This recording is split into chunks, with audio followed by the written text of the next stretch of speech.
Hi gang, BR here with a short statement before we start the show. This episode originally aired January 15th, 2023. I'm adding this message to the show in October of 2023 due to some information that has come out about leadership, namely Mark, and internal goings-on within the Appalachian Ranger Association. This information concerns morality issues such as being okay with the idea of raiding others for supplies in a collapse-type situation, captured in a screenshot directly from Mark in a group chat. We've also spoken to many former members of the ARA quietly, who have experienced being silenced, kicked out of the organization, and blacklisted by reputation for local training, for actions ranging from negative after-action reports to disagreements with leadership. These are but a few of the many examples of things myself and the Art and War podcast simply cannot stand by or promote. However, unlike Mark in his leadership capacity in the ARA, we do not believe in a culture of silence. As such, this episode will be staying up, but amended with this message preceding the interview, so that I may say to take everything Mark says with a grain, or rather 5 pounds, of salt. At this point, I unfortunately cannot recommend joining the ARA with its current leadership. This is no personal vendetta or witch hunt, just a decision based on the overwhelming amount of information available to us, shared out of concern for the health of this community and rifleman culture, which we take very seriously at Art and War. I feel a share of responsibility in platforming Mark as a leader, and want to put this out so that people who may be considering joining the ARA can better determine if that is the right move for them. We will be shortly telling the other side of this story in episode 117, with testimonies from various former members of the ARA, from the regular lads through to guys in high-up leadership positions, to be released the 15th of October. We won't tell you what to think, but we will give you the other side of the story and end the one-sidedness of this conversation. On a final note, before we start the episode, I still encourage guys to get out and find quality groups to train with. Even if it's just dragging your friends off the range and into the woods, mountains, or badlands to figure out what you suck at. Start small, vet the hell out of any potential leaders, learn from subject matter experts and the plentiful educational materials out there. Ego and a lack of accountability in leadership is the death of all good things in this space. Own your mistakes and make sure anyone you look up to owns them too. Stay tuned for our follow-up show with 4 members in episode 117, and thank you for listening. Let's get on with the show. If you feel like you want to join the gym, go join the gym. If you feel like, dang, I really want to go shooting tomorrow because my quals suck. Okay, cool, awesome. Go shooting tomorrow. Or, hey man, I really feel like, I want to go for a walk. It's like where I'm at, it's night out. Go for a walk. Who cares? Go put a headlamp on. Go for a walk. Go enjoy your environment. If you haven't done your area studies, you need to do those too. Regardless of who it's going to, you should always have an area study. But go get it done, guys. Go put in the work. Go be the change. Right go now. And earn your vice. Yeah, go and earn your vice. Gosh dang it. You're listening to the Art and War podcast with your hosts, Mitch and Nathan. Mitch is a former airborne infantry squad leader who now spends most of his time coaching soccer. Nathan is a professional illustrator and an avid shooter with a couple of years of Canadian military experience. Together, they run the Seaburn art page. Enjoy the show. I don't really have another name to go by, so just call me Mark, because if you message the page, I'll say, hey, my name is Mark, and I'm here to help you. What can I do for you? Okay, that works. Hello, I'm BR, and this is the Art and War podcast, and today I'm talking to Mark of the Appalachian Ranger Association, a citizen volunteer group that trains in the practices of Minutemen, civilian first responders, and community assistance operating mostly out of the Knoxville, Tennessee area, the volunteer state. Welcome to the show, man. Thank you. It's good to be here, and I greatly appreciate you having me on. Yeah, a lot of my guys listen to your podcast. I'm a little bit of a dork, so I listen to more technical-oriented podcasts. But once I mentioned to everybody that you invited us out, they insisted, and so I'd be more than happy to come out and put the good word out there and try to help anybody. Honestly, we're all learning too. Yeah. So I'm hopefully people within this community, we can, remove some of the animosity and kind of grow together as groups, because we all are Americans and we all have the mutual interest and betterment of our communities at heart. Absolutely, man. And that's why I wanted to bring you guys on, because like we were just talking about before we started the show, there's so much to improve upon and so much to learn from each other. And when I look at the Appalachian Rangers, I see probably the most competent group out there that I know of, at least from appearances. with what you guys do, the kind of numbers you get, the kind of training exercises you do, and your kind of approach to bringing in like good quality instructors for really anyone who's capable, over 18 who shows up for your training and is willing to learn. That's awesome. That's what civilian riflemen should be. So really excited to hopefully proliferate that a little bit, and hopefully put some good ideas in people's minds all over the states who are looking at doing something similar. Maybe stepping up their group a little bit and getting a bit more serious with how they run their training weekends. So I guess to start with, could you tell us a little bit about yourself and what got you involved with the Rangers? I mean, did you start the group? Yes. So I founded us back in 2020. Actually, I apologize. The idea of the organization was established in 2020, and we were officially founded, late August of 2021 is when, myself and a couple other gentlemen came together, and we wanted to iron out in person what our goals and objectives were for this organization. And one of those right off the bat was establishing that we were here to serve our communities, to be of great assistance to our communities, and really kind of just ironing out what we now know within the organization as our bylaws, which, we have 5 of them, which are the general conduct for our Rangers. Any organization should have a set of agreed upon and reasonable regulations to protect everybody as well as protect the organization, because at the end of the day, nobody wants to get wrapped up in somebody else's nefarious plans when we're all just, good individuals out there trying to put in the work for our people. Would you mind sharing those bylaws? Sure. So within the bylaws of the so we actually call it the Charter of Integrity. And bylaw number 1 is to protect and defend the Constitution of the United States of America against all enemies. This is pretty standard. This is what every American should aspire to do. The Constitution is just a piece of paper. It doesn't actually mean anything. It doesn't protect anything. It's there. It's just a document. Yeah, it's an idea.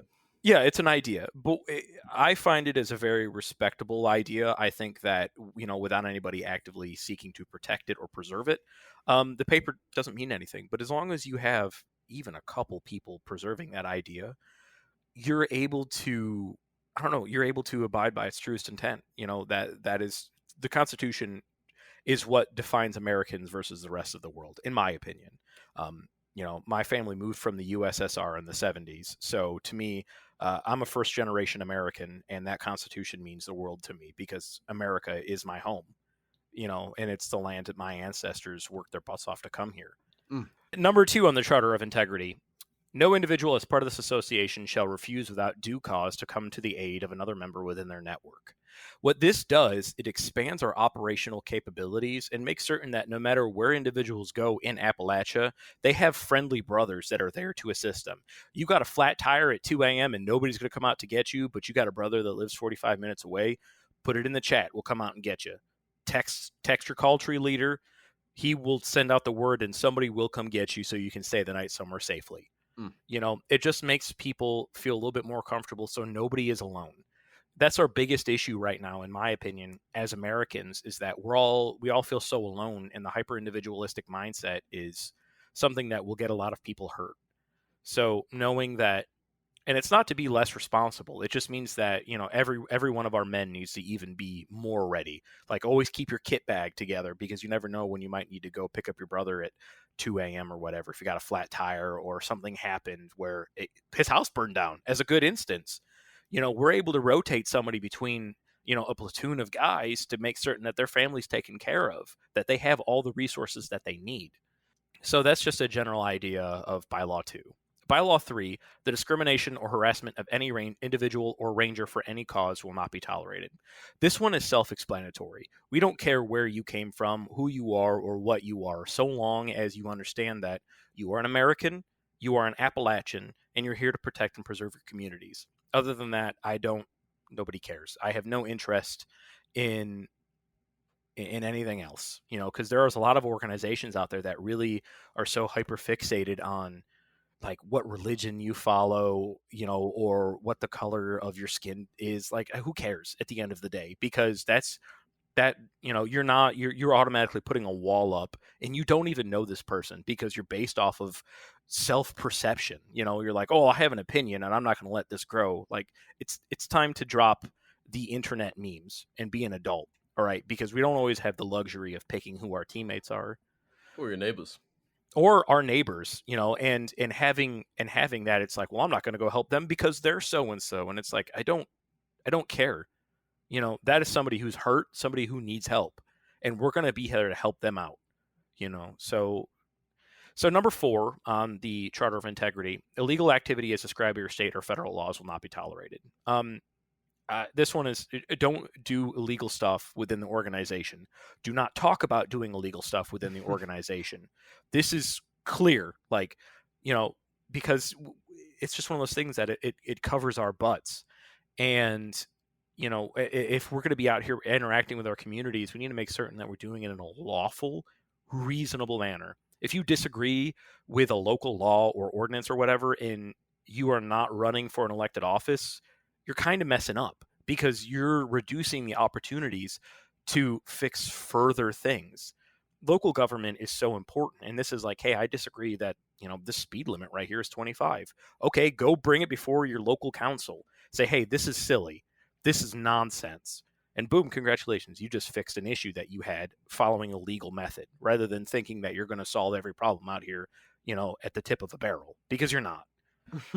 So bylaw number 5, it's to assist others whenever possible to the best of your ability. And this means that, the Appalachian Rangers as a whole, every ranger should seek to do good.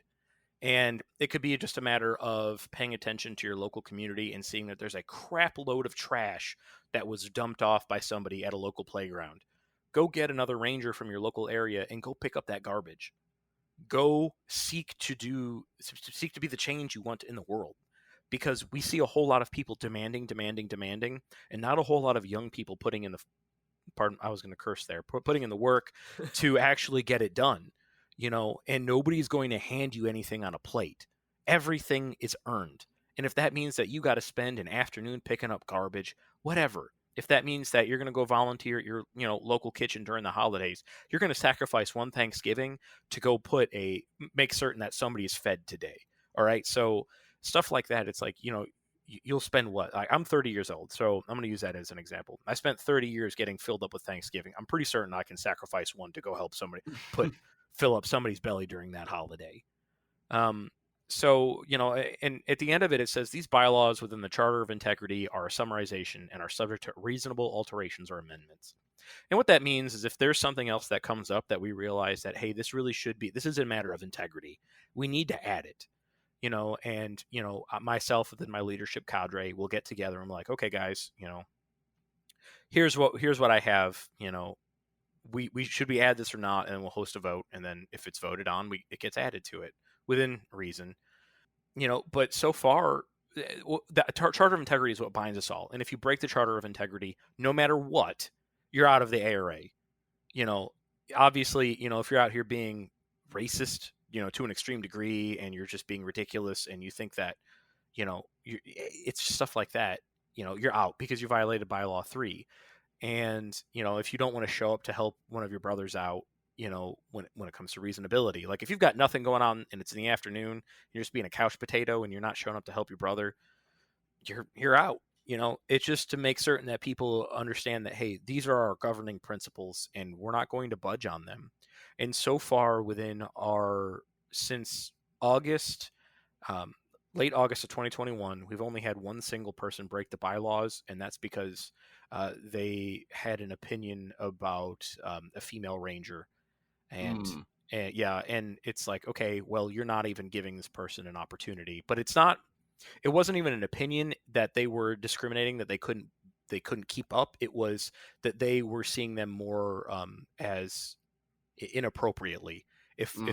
They were put in a position of responsibility, and they were trying to take advantage of it, and somebody else brought it to my attention, and we took care of it. So we held a council, including our chaplain and our chief medical officer, and they held a vote on it, and they voted him out. I recused myself from that council because I had a very strong opinion, and I realized that my bias was present, and I was like, hey, I can't be fair in this hearing. Yeah, So yeah. I stepped away. No, I mean, clearly you guys have got like a good deal of structure in the leadership place. And that's where it starts. Like, if you don't have a strong kind of guiding light to what you're there for, then it's kind of, a little bit chaotic. You can't really do much with just hey, so what are we about?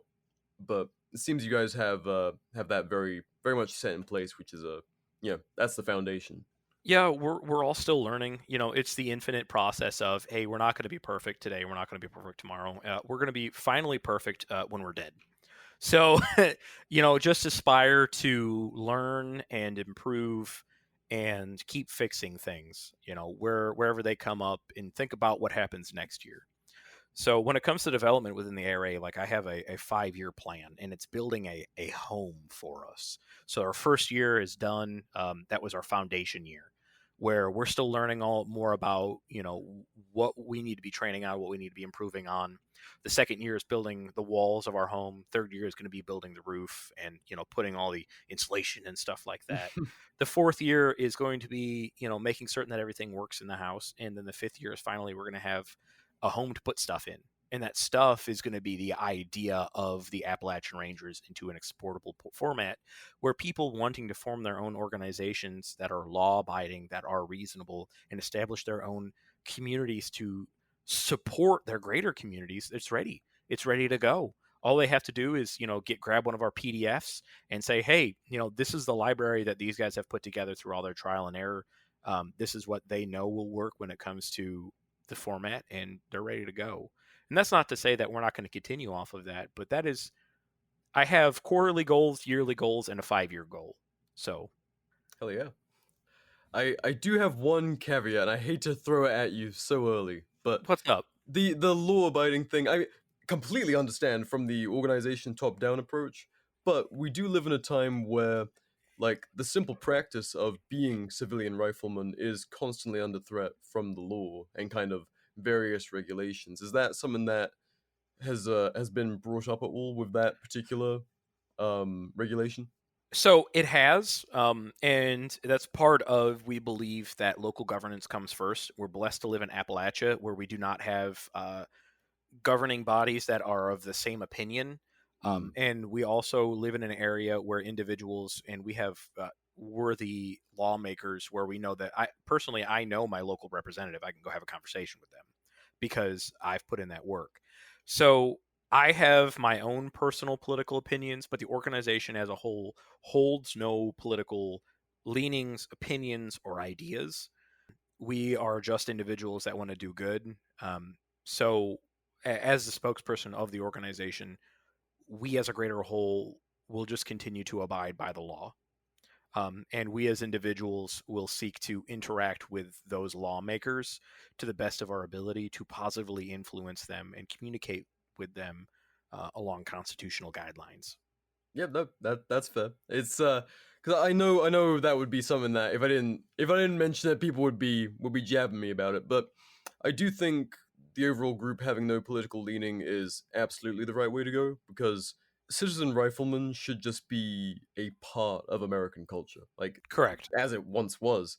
It shouldn't be like the constitutionalists or the conservatives or whatever. It should be like every kind of group in this country, this very diverse melting pot of a country, should have some kind of idea of not even just necessarily the civilian rifleman, but the community, some kind of gathering of capable people who can look after their community as volunteers and be supplementary to people who are professionals in that, who can rise to the occasion, whether it's actual rifleman stuff or disaster relief or first responder or what may have you. So yeah, tying the idea of that to politics does get a little bit messy, because you're instantly kind of blocking a lot of people out. So I absolutely respect going that route, and I think that's probably why you guys have had the success it seems you have. Is that something that comes up very much? Like, has there ever been any issues with different political opinions in the organization, kind of button heads? There really hasn't, because we're all, honestly, I feel like we're a weird void where we've all put in so much work with one another, and we all have such the fundamentals. All right, so I'm going to get off to like the general idea is that there is obviously, when it comes to morality, there's obviously good and bad. All right, we can clearly see that there is good and then there's bad. But it boils down to what is the person's intent. Obviously people are going to have political opinions when it comes to like healthcare and stuff.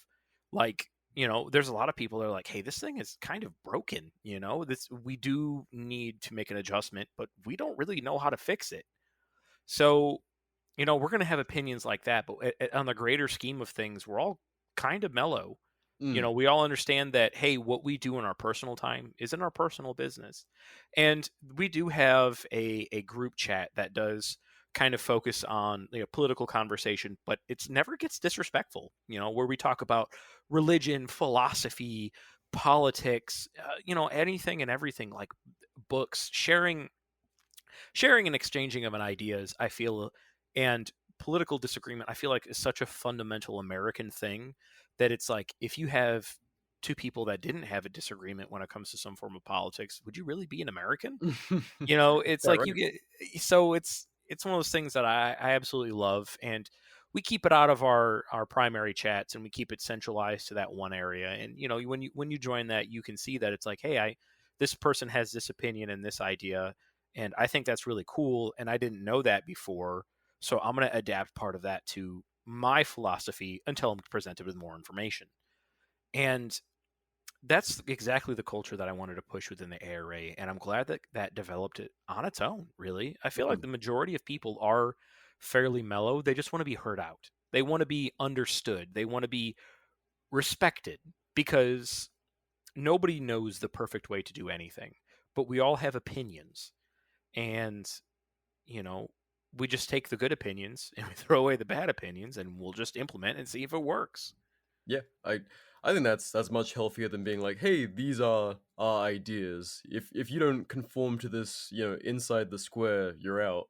Like, you're not gonna have a group of very capable or intelligent people if you don't have a variety of ideas, going around. So that's interesting, and hopefully that's something people keep in mind, because I've certainly, shot and trained with people of all sorts of different opinions, and when you actually get together and you're like, well, we're doing this to better ourselves, or we're doing this to be more capable and to look out for our community, even if they're not, they're our neighbors, they don't have the same opinions as us.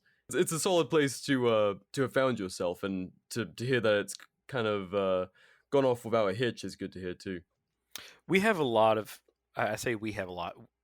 All of my men, I feel like, are very, very accountable, very responsible. We're all very passionate about the fundamentals of what we're doing. Everything else after that is just superfluous. We all know that we need to be accountable, responsible Americans. That's at the core of what we do. And else everything else after that is just, what color of flower do you like? Yeah, that's just my opinion. Yeah, like it's kind of that what do they call it? Kind of agree on. Most of us agree on 80% of things, and then, like you said, it's kind of just different flavors from there. Like, or what you even call, being accountable. Like, some people would call that being a constitutionalist. Some people would call it being a libertarian, an anarchist. Some people would call it being a socialist. But really, when you get down to it, most of them probably believe in pretty similar stuff with looking out for their fellow man, even if they have different labels and different ways of going about it. No one's like, I want to screw over 90% of the population so I can live my dream life. Well, very few people are like that. Most of us just want to live, mellow, in harmony with other people, with good people. And when you get together people who are actually being mindful about preparing and looking out for others, whatever their politics are, generally that's what rises to the surface, is that good character and that concern for, well-being of the community and others. So no, that's good to hear. I appreciate that. The Art and War podcast, brought to you by our newest sponsor, Otti Gear. Whether you're at the range or in the field, Otti Gear is a great option for staying warm this winter. With the highest warmth to weight ratio for synthetic material, the LV insulated jacket has been crushing it for me. And trust me, I am a in the cold, so I value a good jacket. I moved to the desert for a reason, but the desert nights, still pretty cold. So grabbing myself a LV insulated jacket has been a lifesaver. I love my Audi packable cubes and my Audi bag. I can't break it no matter what I do, and I'm an idiot. I throw 50 pounds of sharp and like loose rounds, staples, an SBR into my Audi bag, and I have not been able to break it no matter how much abuse I've put it through. I don't even think I've popped a stitch, and I've been running that thing for like 2 years into the ground. I love that bag, and if you abuse your gear like me, you probably will too. Big thanks to Audi Gear for helping support the podcast. You can find Otti Gear either at ottegear.com, that's Oscar Tango Tango Echo Gear.com, in the link of this episode's description, or via their Instagram page at Otti Gear. Thanks for listening. How's it going, lads and ladies? BR and Nathan here to take a quick break to tell you about our Patreon. Not only do we want to continue improving the quality of what we can do here on Art and War, but we want to push what we do all over at Seaburn Art, from the guides to pursuing video content and keeping us warm during another winter of illness and death, and the Patreon helps us get after it. But what's in it for you? Our Patreon subscribers enjoy 5 different tiers of exclusive perks, ranging from all the content we'd post on a pre-Zuckerberg Instagram, downloadable high-resolution guides, targets such as Redcoat Skinwalkers, John Harvey Kellogg, seasonal targets, and more. Behind-the-scenes info like my personal art, introducing all new exclusive mini-podcast episodes, and at our highest tier, get monthly art commissions created by yours truly. You can find our Patreon via the link in this episode's description at patreon.com/SeaburnArt, or in the Seaburn Art page's bio on Instagram. Thanks for listening. Now let's get back to the show. And part of being a good leader, in my opinion, is making certain that you don't foster an echo chamber.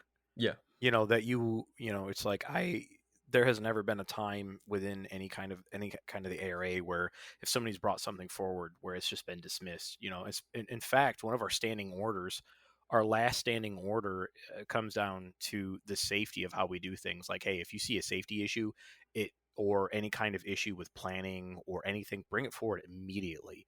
That is part of your instructions to be a good ranger within the ARA. Is like, hey, this is kind of screwy. I see this as an issue. Pass it right up the chain so we can get it fixed right away. So. In addition to our Charter of Integrity, when it comes to mission planning, we do have 5 standing orders as well. But just to give an example, and I don't want to squirrel too much away. Yeah. So what was the process of building the Rangers up from an idea? Like do you start, how many, I mean, I don't want you to get too specific on your numbers, because I'm sure that's kind of you don't want to be putting everything like that out there, but you start with like a smaller group, like a handful of guys, or we were founded by 8 individuals. And the majority of them are no longer with us due to real life stepping in the way, moving away from Appalachia in that period of time. One of those was removed for the bylaw infraction, and those individuals that remained are our chaplain and right now our photographer. And 2 fantastic individuals who I believe have shaped the course of the ARA. And I'd like to state that our chaplain we don't share a same religion, but he is one of my closest friends, without a doubt. He is such a great man, and my family is so blessed to have him in our lives. So I just want to preface it with that. Like, I didn't know him before we founded the ARA, but he's become one of my best friends. So. No, that's great stuff. I mean, no better way to bond than bettering yourselves together. Absolutely. So right now we operate at company level strength, and we started with 8 individuals operating up to company level strength, and we have that because of great outreach through various communities. Everybody knows PNW Gorilla and how he posted every week about find your tribe. He, regardless of what your opinions are on that person, I appreciate that he allowed us a space to put the word out for those individuals within Appalachia looking for a home. So I greatly respect that. I greatly appreciate that, and him doing that. And, right now we have Reaper 11 who has his stuff out that he posts every once in a while, find your tribe. Through over time, it's just been natural and organic growth, as well as our own community outreach within our local areas. We'll go to, local small music festivals and stuff like that, and we'll go in our public service uniform, which is, there's been a couple photos out there. Our last field training exercise, we were in our public service uniform, and all it is just gray or coyote slacks and, greener coyote slacks and greener coyote top, just so we all look uniform. It looks very straightforward, and yeah, we'll just educate people on like life preserving techniques. We'll bring our medical officer out there, and he'll conduct like, hey man, this is something that you should keep in your car, for instance. This is a car medical kit that you guys should be trying to have in your vehicle, like 1 to 2 tourniquets, and maybe like, some gauze, some other good, just a car IFAC, just to bring citizen awareness forward. Yeah. It's like everybody has jumper cables. Okay, but you only have like part of the equation. You're missing out. And for community outreach in person is very big to us, and I honestly love interacting with people. And the kids will come up to you and they'll have 1,000,001 questions. And the joke is like, we're adult Boy Scouts. That's kind of like how we see it. It's like, congratulations, you're 18. You're getting out of the Scouts, and welcome to the ARA. Jump right in. And you learned all the, your fundamentals. Now let's grab a rifle and let's get to work as responsible Americans. Hell yeah. Starting out with guys that I could count on one hand up to where we are now. And it's just been a matter of figuring out what does and what doesn't work, and being honest and straightforward. And, and as, the CEO of the ARA, like I've gone before my guys countless times and said, hey guys, I was wrong about something. I made a mistake. And in order to earn that many people's respect, you need to have that level of integrity and responsibility, and just say, hey, guys, I fucked up. What's everybody's opinion on this? So when it comes down to it, I serve my guys. I give my guys every spare moment that I don't spend with my family. And even then, my family sacrifices so much so I can make certain that my company of men is taken care of. Because I can't ask for 60% to 70% from them if I'm not giving them my 100%. That's my opinion on it. Yeah. No, quite right. Gotta lead by example, not just dictate. Absolutely, because that's not a good leader. If you're not out here seeking self-education and whatnot, and that's why within the ARA, I never served in the military. So what I did is I took all of my veteran personnel, and we have a military advisory board where they take all their good SOPs and planning and everything else like that they've learned from their time in service, throw all the garbage shit out that they were like, hey, this was stupid, this didn't work out, and take all the good stuff, and they help us plan and organize the ARA into a very efficient process. So we've also had guest instructors out that really help us with that too. So just making certain that as a leader, you're constantly seeking education, and you're not just posting trivialities on Instagram that, like, congratulations, you just, copied and pasted documentation from FM 3-25.26. Like, it's a land nav book. All right. But are you out there like giving a video on it, showing guys how to do this? So, as a leader, for those guys that are wanting and have a small organization, if you're seeking to better yourself, just be straightforward. Make certain that you have the principles of your group down, and you're not willing to waver on the core of what your group's intent is. Because you may have moments where everybody's doubting you, but once you doubt yourself, that's when it's kind of game over. And yeah. So that's just my opinion again. Talking about kind of those public interactions, how many would you say events have you done? Oh, when it comes mixing with the to public. Yeah, so when it comes to being a local first responder and handing, I have cards that I keep on me. A lot of my Rangers also have business cards where we all have a standardized format. So as the greater organization, I couldn't tell you how many. It's been so many times. With me as myself, though, within my role here, I seek out public interaction because I want people to know, especially within our local communities, when it comes to first responders, that hey, these guys can be trusted. When these guys show up on the scene, they can be left alone. They can be assigned to a task, and and our first responders know that hey, they'll get it done. So for me, I couldn't count off the top. I couldn't count. No, that's great. lots of opportunities to educate and kind of normalize what is something that's been lost from America. Absolutely, and I wouldn't even say it has been lost from America. I feel like it's been intentionally forgotten because it's hard work. Yeah, no, it's we've been made to be very comfortable and to kind of outsource our responsibility any way we can. And so for you guys to be like, actually, no, this is kind of our job. Like, this is something that we should be doing, not only for ourselves to be better Americans or what may have you, but but just better community members. Yeah, it's my whole philosophy is carries with my grandparents. So my great grandparents fought in the Warsaw Uprising in World War II, and I've taken a lot of inspiration from them. And it's just like, why would I offset my obligation and responsibility to my community to somebody else? All right, I'm an able-bodied male, and I need to be doing these things. I need to be an auxiliary for my community to, seek out problems and help resolve them where I can. Because there are so many times when local first responders, especially here in Appalachia, as a first responder, you don't get paid anything. You get paid literally barely enough to scrape by. Mm. And, that's within putting 80 hours a week in, and you're just tired. But having somebody else that's motivated alongside you as a citizen responsible, I believe, if I had an option to be sheriff and I had to pick, I think the first thing that I'd probably develop would be a local group of responsible citizens and push that message forward and be like, hey, this is what we need to be doing.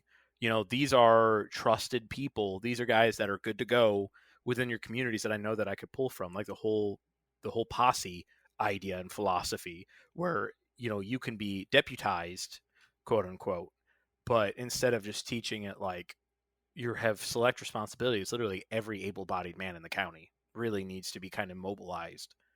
So I don't know, when it comes to that, I guess I'm more of a quote unquote zealot, but I strongly believe that this is the route forward for the responsible American.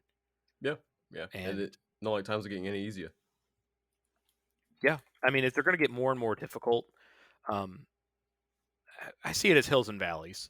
Overall, life is good. I'm not expecting for any great, huge thing to happen or anything else like that. What I am focused on, though, is small things, relative to the greater scheme of the world.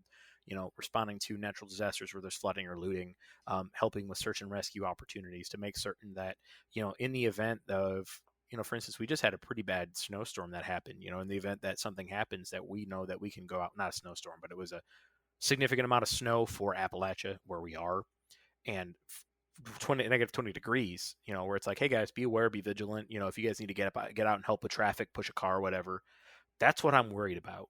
All right. My rifle is here because that's my tool as an American, but as a responsible citizen, the greatest, most important tool that I have is my ability to be communicative and relay intent. Absolutely. So you've had, like, would you say you've had mostly positive reactions from the public, or how's that kind of gone? Every single interaction that we've had with the general public has been phenomenal. It's weird because people have this perspective that it's like, whoa, armed guys in uniform that I don't know. Hang on now. But I'm going to be honest with you. People love it. People eat it up. Okay, for instance, when we were responding to the natural disasters in Kentucky, our first night there, we showed up and we helped them, with logistics runs when it comes to their efficiency. We stacked water bottles. Everybody sees the rifles and the plate carriers, but we took them off when we didn't need them, obviously, and we put on chest rigs where appropriate, or we didn't wear anything at all when it comes to running internal logistics. But the community loved that because they saw a group of responsible men that were there putting in work for their community. And that's what they wanted, and the sheriff that was out there, every sheriff that we interacted with out there, they were trying to pull us for different tasks and responsibilities. Like, hey, you're doing search and rescue this morning, or like, hey, what do you guys got going on? Can you guys be a QRF for these shelters? Because I'm out of deputies. Damn.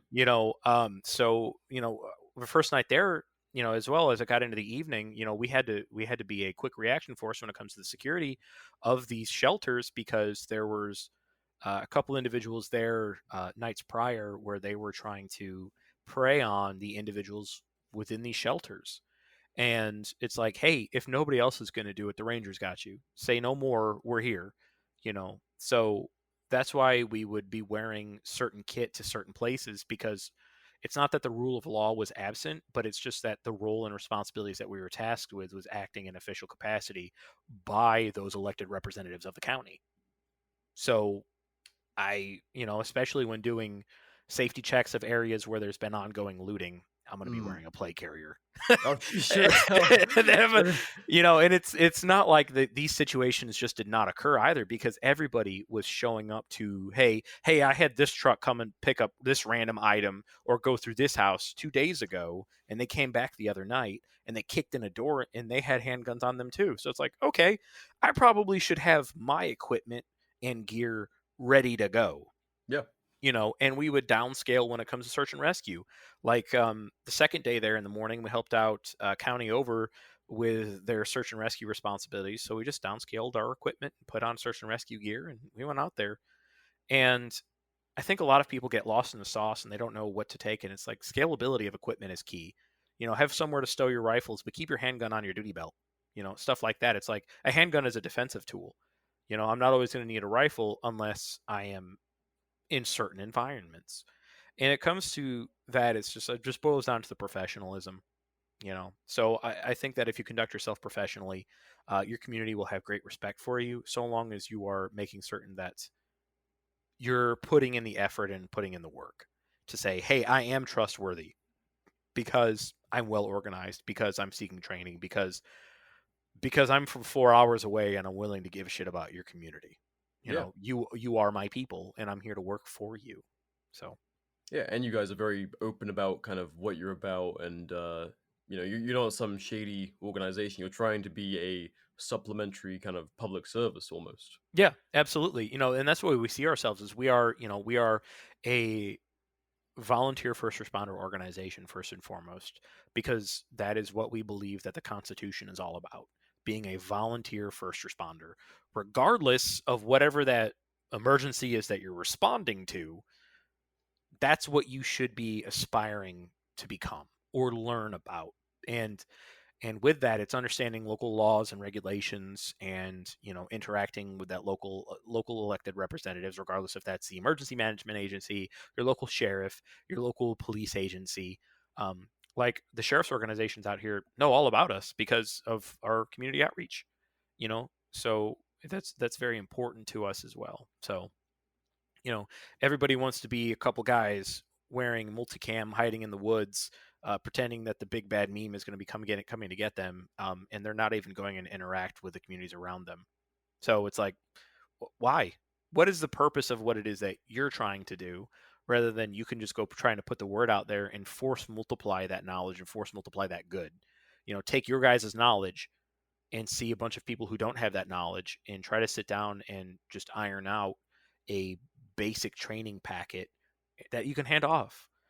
So that's kind of the philosophy that we go into with every one of the rangers in the ARA is also there to take the knowledge that they're learning and implement it in the event that something happens, and they need to just be like, hey, this is what I need from my community. This is the knowledge that I have. These are all the documents that we've printed off. I know that I can make a field expedient force in less than in a couple days with this knowledge that I have here. And suddenly every one of the bumbling rifles that you have that is around you, it could be, and I don't want to say that in a negative context, but you'll have a lot of people that aren't trained, that when they bust out a Safe Queen, and congratulations, they don't know what the hell to do, and that rifle is finally getting put to work, and that guy has no idea what the fuck to do, but he showed up and he gives a shit. So take that knowledge. It could be the ranger that just joined us, but he gives a whole lot of a shit. So that's when it comes down to, like, our motto is force multiply good. So, and that means that every one of us is expected to be a leader. My job is to train leaders. I don't want to train followers. Fuck followers. That's pointless. Train leaders, because when I die, somebody else is going to step in. When they're gone, somebody else is going to step in. And then the message and the knowledge is going to keep flowing, and the culture is going to keep being proliferated. And we know it's going to be along moralistic guidelines. No, right on. And that's something that is kind of lacking, unfortunately. Like, we have this great concept of what the Second Amendment is, but really, like you said, it's a bunch of safe queens, unfortunately, for the most part. It's not people putting in the work as they once did. And I mean, God, you don't even have to touch small unit tactics, just like the lack of leadership skills, the lack of any kind of idea of getting into that kind of thing and it being important. A lot of people are just stuck on the individualistic scale of, my rifle is to defend, my 1,400 square feet home, and that's it. Yeah, absolutely. And that's where the Second Amendment ends. It's like, whoa there, dude. There's Yeah. a lot more that's gonna need to be, learned. That's one of the things that really truly baffles me. It's like you'll see this constant like, yeah, but what if, like, you'll see it like, oh yeah, my home, and it's like, okay, but like, what if you got a bunch of people within your community together and you train together, and suddenly instead of protecting everybody's home individually, you guys can protect your community. Because a building can get surrounded, but a community that is strong and healthy and works alongside its first responders can truly make the difference between can mitigate disasters or catastrophes or any kind of negative event that happens like that. So, and that's I'm not a fan of hyper individualism. If you haven't gathered, I think that is a curse that has been put upon us, in the 50s. The whole newer American philosophy of, I can do everything by myself. You can't, and you're going to die in the ditch. And you need to move away from that. You need to, if you have a buddy, get his buddies, and then get some other buddies, make a team, and be like, all right, guys, what is our goal? Okay, hey, we want to help each other out. We want to be, we want to be first responders in our communities. Okay, go volunteer at your, local. For instance, a lot of sheriff's offices have elderly outreach. Go do that. That's so good because your community needs that. Or go volunteer at your local fire department. It starts, everything that you want to change starts with the self, and everything else just influences, because your friends want to be cool too. No, absolutely. That's one of my favorite things, when you have the guys who go out and do this stuff every weekend, and then they're just telling their more normal friends who maybe have, a 22 and a Poverty Pony AR in the safe. It's like, dude, for one, please rattle can that. But two, have you ever done a ruck with that thing? Have you ever taken it out in the woods, or has it just gone to the indoor range and maybe the desert every once in a while to shoot at cans? Like, maybe we should bring you along and kind of grow this culture beyond just plinking. Yeah, bring your kid out and break some shit. Yeah. Seriously, please break some of your stuff. That condor, it needs to face some abuse. Yeah, so we can absolutely. do some learning. And that's one of the things that I love about the ARA in regards to gear and equipment, is that guys will come out and they'll put in work. Like, they have a legitimate purpose to buy kit now. Now, we have a handbook for the organization that details what basic items that you're going to need, what you should have within X amount of time and stuff like that. But it gets people along the lines of like, hey, I actually have a team now. I need to consider moving away from this piece of shit Baofeng, and maybe I need to get something a little bit more robust, like going picking up a Motorola, or going and picking up, any other of those great radios that are out there, because I don't have a way to securely talk to my team. Mind you, Baofengs are great starters. They're ubiquitous. Everybody and their grandmother knows it, and there's a reason that there's so many of them. Yeah. But within a team, you should be moving away from stuff like that. But I'm going to leave that to the experts, like Communications Workspace. Fantastic. I have a delight talking to those guys within those communications channels. But bring out other gear. See what does and what doesn't work. Test some stuff. Learn about your equipment. And then it's going to teach you a lot about yourself, because, you have guys that are like, hell yeah, bro, I got the newest, drippiest Spiritus systems, whatever. It's like, okay, congratulations. Now ruck with it. And, realizing that it may or not work out. No, for sure. Like, it was really great to see. I think that was one of your posts talking about, or at least in part talking about being that guy, quote unquote, like the guy who comes out and either doesn't have the skills or the gear to keep up. But it was one of the group pictures, I think the one I shared for the Q&A. You've got guys who are rocking like Gucci kit, Gucci uniform, gear, like a Scar 17 with a decent scope on it. That's our chaplain, by the way. Oh, hell yeah. Our chaplain sends people to God with 7.62. That's the best way to do it. But and then you've got guys with cheaper gear, with like surplus stuff, and just a t-shirt and some khaki pants or something. But that's That's how you learn. That's how you get to where the chaplain's at, I guess. Yeah, I mean that's how you that's how you get to where you put in the work, and I'm a bit of a gear nerd. I like testing stuff out, and I picked that up from my time in public services. It's like I'll buy something and it's like, this didn't work out for me.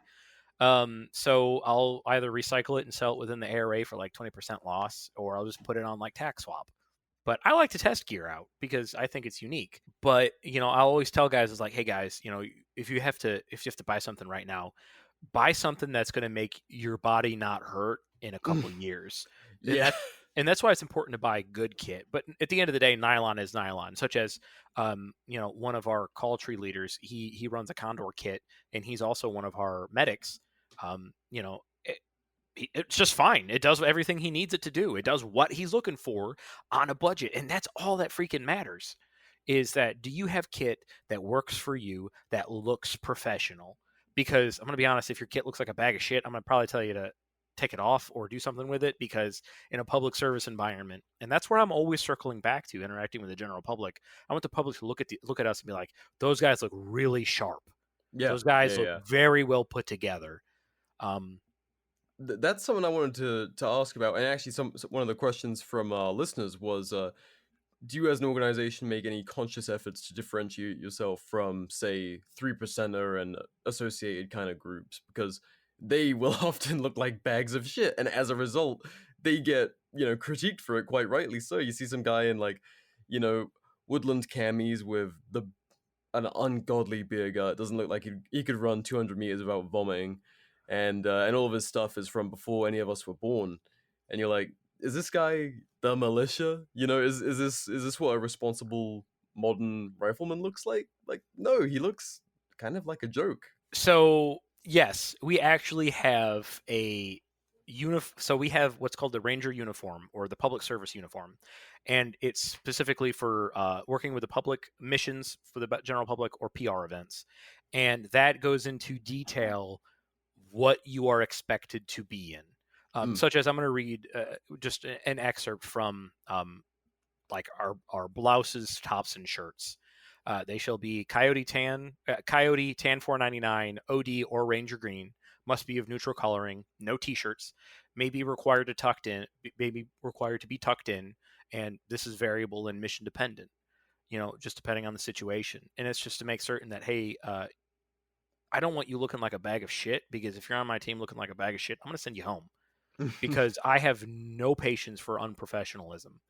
I am very, very, my job is to protect the greater organization as a whole, and to make certain that we look good, because if you look good, you feel good,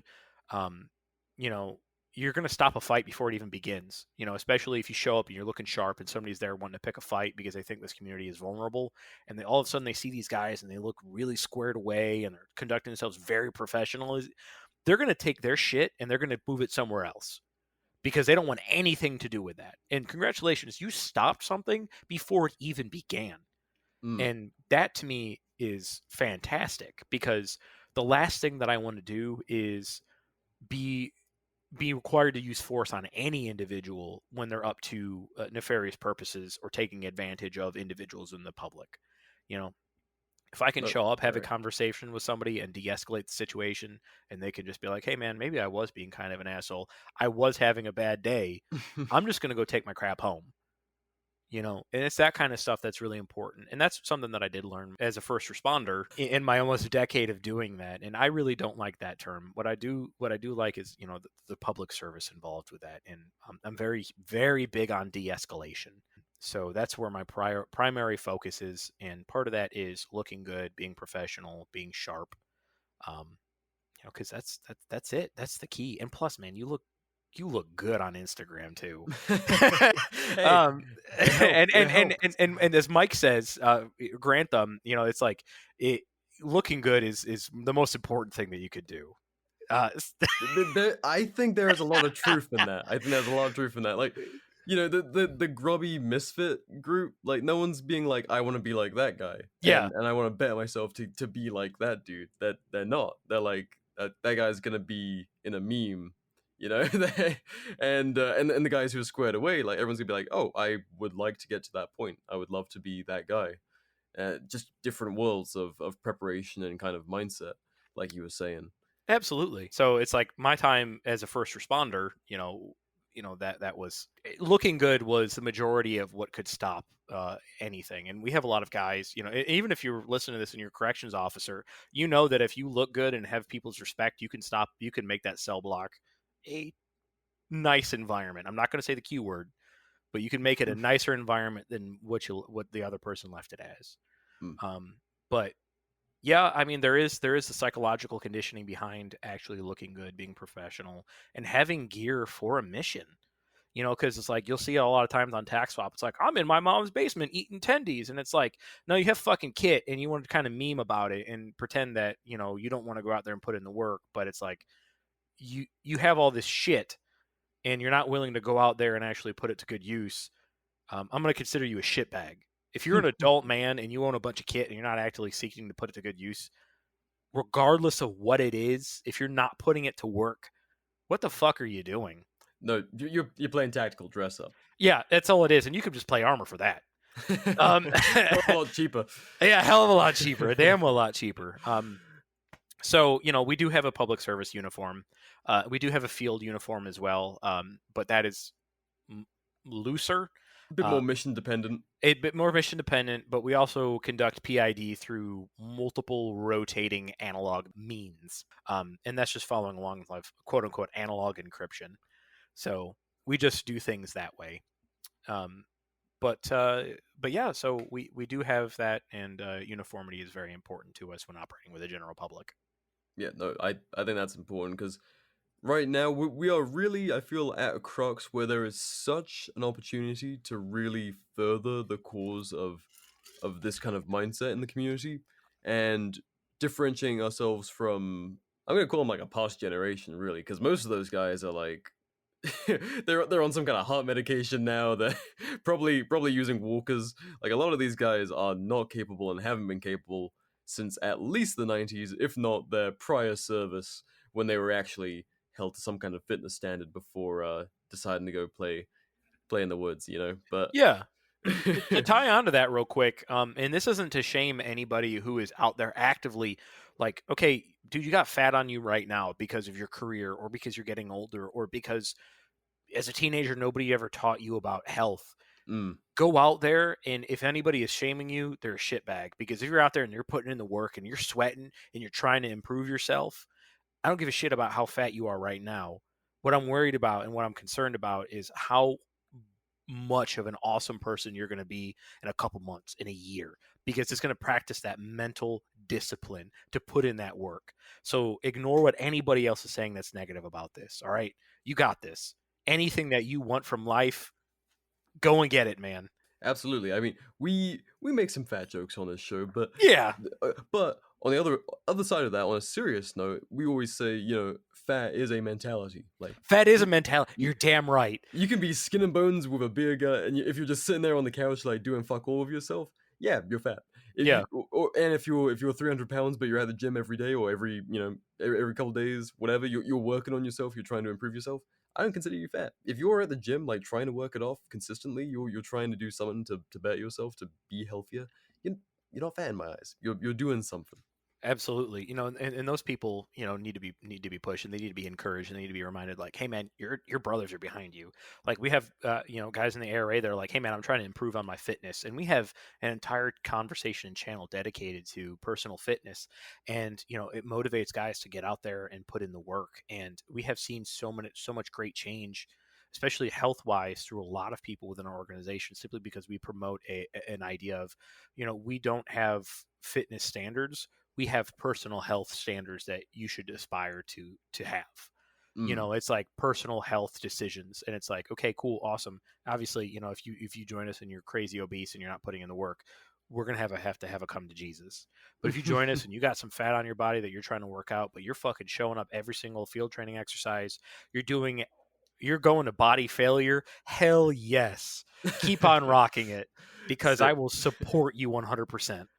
Sitting there applauding the guys he's throwing up during a ruck. You're like, hey, that's character development. Absolutely. I have definitely had days where I'm like, ooh, I am falling out a little bit. This is embarrassing. But you know what? You wouldn't discover that if you're not out there trying and doing the thing. You know, if you just have all your kit sitting in your closet and you're like, oh yeah, you know, I'll just fill up my 3-day bag and disappear in the woods, and you're just thinking that to yourself, like, oh yeah, that's just what I'll do. And then you get out there and you can't move that more than a mile without, you know, having to sit there and take an hour break. Yeah, you're still playing tactical dress up. But Yeah.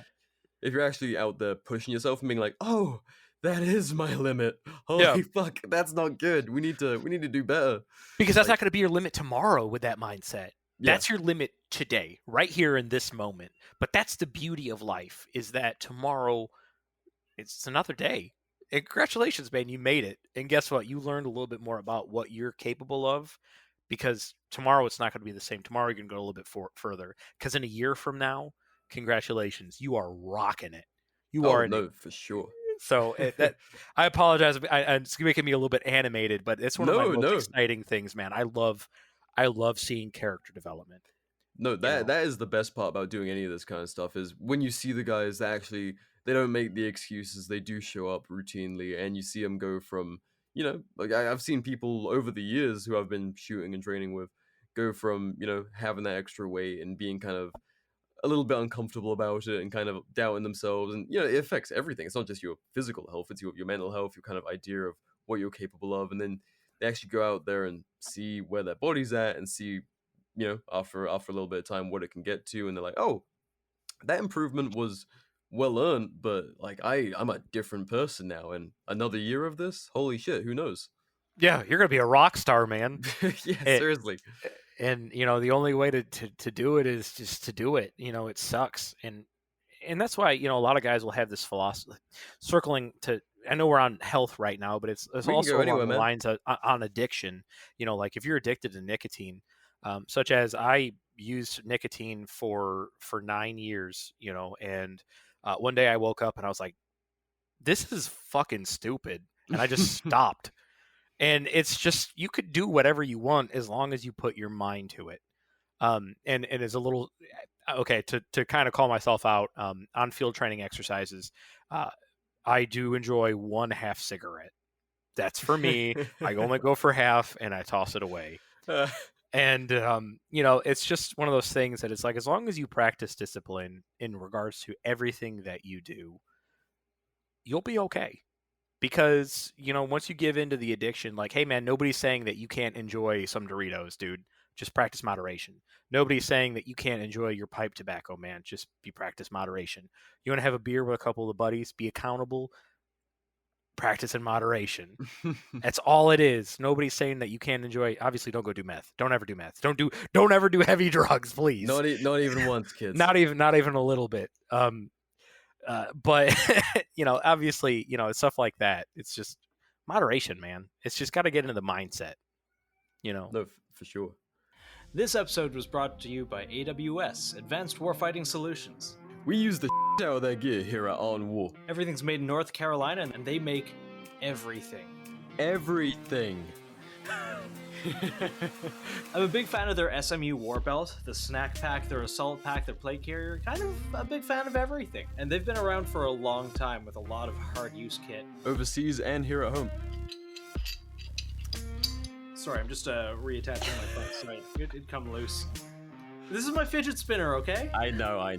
AWS is our longest running sponsor, and they've helped us do a little bit of everything here at On War, from keeping the guides coming out by providing Nathan a new iPad, as well as chucking gear our way so we can get out there on the range. Tough as hell gear so they can help us go LARP in the woods. Yep, my assault pack comes out with me every time I'm in the woods. If you want to pick up a one and done Molly pistol belt, look no further than the AWS SMU belt. Use code ONWAR10 for $10 off. We get no kickbacks, you just save money. Link to their site down in the description and in the Seaburn art page's bio. Thanks for listening. Now let's get back to the show. That's something that I feel like we are a very pampered people in this day and age, where we're so used to having so many vices. And they've been normalized to the point that we don't even consider them vices. Like 4 hours of television at night, like most people wouldn't consider that a vice, or you know, the equivalent of video games and like sitting there doing nothing and or just stuffing your face with, fast food 2 or 3 times a week or whatever it may be. We're so comfortable with very poor choices for ourselves, we don't even question it a lot of the time. But I feel like we're starting to finally, we're starting to grow that culture of accountability once again. And it's because of stuff like this where you might be the guy that's falling out and making everyone everyone has to slow down for you and go like, Jesus, we just got started again. Like, we've been walking 10 minutes and we have to take another break. And that kind of accountability amongst your peers really does make a big difference in how you consider those vices, because you're like, oh, I cut out this thing and now this is like infinitely easier. And it's just, all it is just discipline. Yeah. That's all consistency is built upon discipline. And, it's just one of those things that, how can I say this? You can enjoy earned vices, such as, congratulations, you got home from work and you want to de-stress, and your way of de-stressing is playing video games, and you've got nothing else to do. You need to practice that mindset. It's like, hey man, I got home from work. There's nothing else to do. I know there's nothing else to do. I'm going to go relax the way that I want to. Yeah, but if you've got other shit to take care of, like being a dad, or if you go do the dishes, go take care of what needs to get taken care of and earn your relaxation. Then you're good. But this whole America, and I don't mean to get too off topic here, but I feel like the majority of the philosophy when it comes to the pamperedness of Americans as a whole, especially Westerners as a whole, is due to rampant corporatocracy, where we are seen more or less as I wouldn't say lab experiment, but it's like, hey, enjoy this new 12 billion calorie item. It tastes delicious because we conditioned it to taste delicious. And it's like, Jesus Christ. All right. I mean, I don't want to. I'm not going to, So it's just stuff like that it's like, if you want to beat anybody, you just need to beat yourself. You need to make certain that you're conquering the person who you were yesterday. Conquer thyself and become better. That's what you need to do. And it starts today, right now, right this second. Whatever you're doing, whatever you want to do, stop talking about it and just go freaking do it. Because nobody else is going to do it for you, and then you're going to get old and you're going to get freaking dead, and then you're going to have regrets. I'm not necessarily in that order, because that'd be really curious because of the lack of consciousness. But, but it's just one of those things that it's like, if you feel like you want to join the gym, go join the gym. If you feel like, dang, I really want to go shooting tomorrow because my quals suck. Okay, cool, awesome. Go shooting tomorrow. Or, hey man, I really feel like, I want to go for a walk. It's like where I'm at, it's night out. Go for a walk. Who cares? Go put a headlamp on. Go for a walk. Go enjoy your environment. If you haven't done your area studies, you need to do those too. Regardless of who it's going to, you should always have an area study. But go get it done, guys. Go put in the work. Go be the change.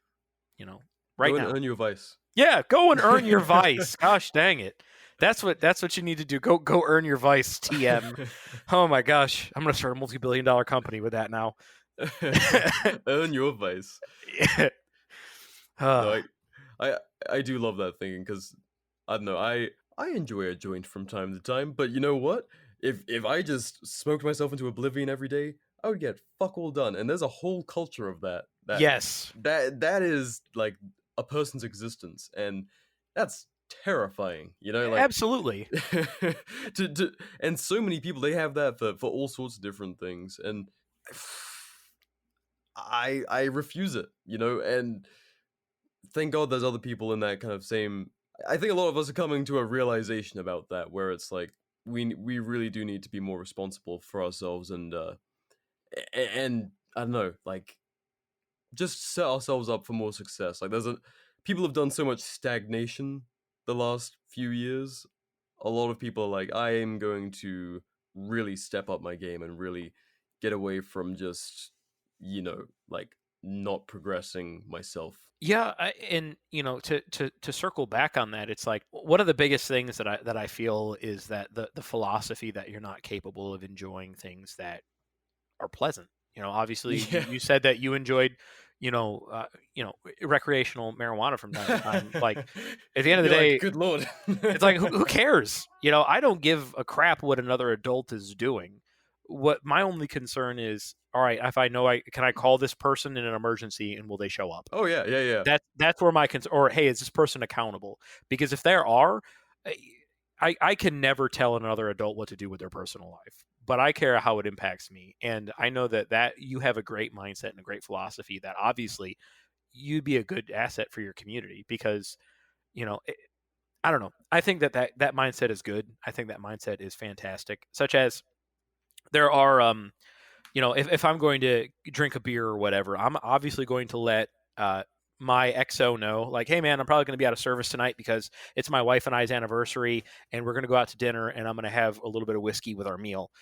So for safety, I'm not available for call outs tonight. Yeah, yeah. But I'm just letting my people know where I'm going to be at, who I'm going to be with, what I'm going to be doing, just in case there is an emergency that comes up that, that it's just for safety and accountability, so that's just the only way that I see that. Like, I don't care what other adults do.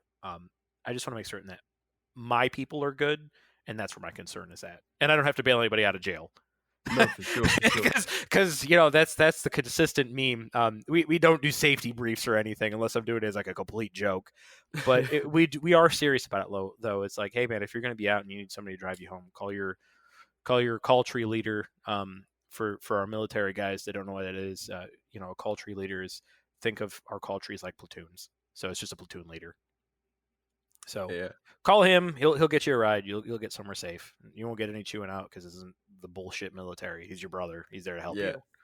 No, the amount of people my my dad drove home during his career was in the hundreds, I'm sure. The only rule is you got to buy them food. You feed your driver and you give your driver gas. You're squared. There you go. But yeah. So that's my opinion on that. And again, everybody has an opinion. And yeah. No, full disclosure, you seem like a very straight-laced guy, so I just wanted to catch you off guard with the joint thing. oh man, I'm very straightforward with how I do things. I don't even really like to drink alcohol, and when I do, Oh no judgment on that. I love the straight-laced guys, but I'm a poker and prodder. You're quite all right. I have no problem with that. Growing up, I saw that kind of thing. I had, for instance, like a buddy's dad, had served time in the military, and his dad's back was all fucked up because pardon my language, because he was a combat engineer, and the VA was not taking care of him. And instead of taking a bunch of medication, he literally would just smoke a joint before he went to bed, and he'd do it out in the garage away from everybody, make certain his family was taken care of. He smoke a joint, goes to bed. Who cares? That's awesome because, you're not. I don't consider that a vice, for one. I don't consider that. I don't consider marijuana a vice. I consider it like alcohol, right? Just respect it because it's your body. You're putting something in your body. You're given one of them, so maybe you should be a little mindful. Oh yeah. But it's just one of those things, man. It's like it just exists. You're never gonna get rid of it. Just respect it. Respect your body. So. Yeah, right on. There you go. Appalachian Rangers, legalize it. No, I have no political opinion. I'm just being a shithead. You're quite all right, but I will vote one way or another. If that vote ever comes to Tennessee. Oh no, that's something I eyed up about Tennessee. I was like, oh man, they are like, you guys are pretty serious about marijuana out there. From what I've seen, Tennessee Code Annotated is very has a very, very specific approach to handling that kind of thing, and it's kind of universal. And I'm really hoping that the new generation of individuals, provide that vote, and we can change some laws, because there are some things that it's just like, man, this is really, really silly. Like, this doesn't even make logical sense. I was after there was like a few recent, not to make this a half hour on weed for we're talking about organizing communities and stuff, but no, I was looking into it out there. I was like, really, after there was a few states nearby that I think added medicinal or something, and I was like, all right, what's up in Tennessee? Because I know you guys are very cool on gun rights, so I was like, okay, it's probably going to be the other way on weed. And sure enough, I'm like, you can't have both. But yeah, marijuana possession in Tennessee is just one huge vibe check. So yeah, you might end up getting vibe checks. yeah. So, but yeah, driving forward. No. Anyway, so something I did want to get into was because you guys have seemingly, I don't know if you guys have seen well-organized groups the same size as yours. Have you seen any other groups like as big as your organization I that do similar stuff? 'Cause I um haven't personally. I've seen a lot of good organizations that are out there that are putting in the work. I can't speak on the size of of what they got going on, but I know that a lot of guys are very focused on that. And give me 1 second. I'm gonna pull them up on Instagram because I want to actually just give them a little bit of a shout out. Oh yeah. So a shout out to you guys have the First Pennsylvania Mountain Regiment. For instance, those guys are out there putting in that work and whatnot. And you'll also have the guys at the First New England Minutemen. I don't know what the size of their teams are. That's all on them. But I like what they're doing. I like that they're trying to get out there and interact with their communities. And if you're in Pennsylvania or if you're in New England, and seek them out, go have a conversation with them on Instagram. That's what I think that should be going on. People should be having this outreach. But those are the only two that I know about that kind of do what we do. I know there's a bunch of smaller groups and stuff going on. I can't speak on behalf of them, and I don't want to misspeak or disrespect them in any way, shape, or form. But that's, to my knowledge, what I know. Yeah, like because it made a fair bit of a splash when Redbeard Tactical joined you guys, and there was a lot of talk about training a company-sized civilian element, and kind of how disappointingly rare that is. But have you guys faced any difficulty training with that greater number, or has it kind of been very, very natural as you train up leaders to handle that? It's been kind of natural, if I'm being honest, because we have a very this is going to circle back. I'm very, very focused on administration and logistics. So we have implemented in 2023 what's called the Ranger Rating and Proficiency Standards, and they go 1 through 5. And let's say you just joined the ARA, you're not on the RRPS whatsoever, but in order to get out of probationary status, you have to have attended 3 field training exercises and have RRPS level 1 done. This is kind of like our very flexible basic training program to get people along the lines of, hey man, this is what you need to be shooting for, as you mean aspiring to. It includes a firearms qualification and also gear and everything else like that. And so it's kind of like one very simple, flexible training program. I'm blessed with a lot of really great military personnel that have tutored and mentored me to be able to get up to company command type environment, and I'm constantly being mentored and I'm constantly seeking this wisdom out. And I wouldn't say it comes easy, but if you go out and you seek knowledge, you could do anything. There's literally nothing that is stopping you. But because I'm all about the ARA. I live it, breathe it, eat it, sleep it. It's just what I do. To me, it comes naturally. Just because I'm willing to put in the work, and I have fantastic individuals within the ARA that are also putting in the work. My call tree leaders, I could not do anything without them. I'm blessed by competent, capable men everywhere that I look. Appalachia has very fortunately provided.